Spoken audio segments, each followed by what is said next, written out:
இன்று பிப்ரவரி மாதம் 17ஆம் தேதி 2026 வருடம் சூரிய கிரகணம் நிகழ இருக்கிறது. சூரியனுக்கும் பூமிக்கும் இடையே நிலவு ஒரே நேர்கோட்டில் வரும்பொழுது சூரிய கிரகணம் உண்டாகிறது. நிலவானது சூரியனிலிருந்து விழக்கூடிய ஒளியை முழுமையாகவோ அல்லது பாதியாகவோ மறைத்து பூமி மீது ஒரு நிழலை உருவாக்குகிறது.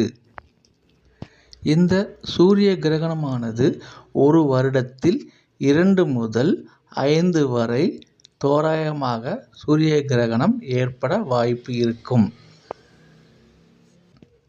அமாவாசை நாளன்று வானில் ஒரு நிகழ்வாக வட்ட வடிவ சூரிய கிரகணம் நிகழக்கூடும்.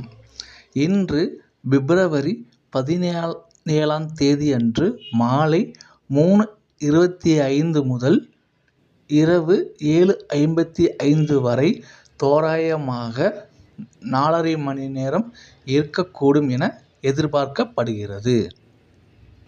இந்த கிரகணத்தை இந்தியாவில் காண வாய்ப்பில்லை என்று தகவல்கள் சொல்கிறது.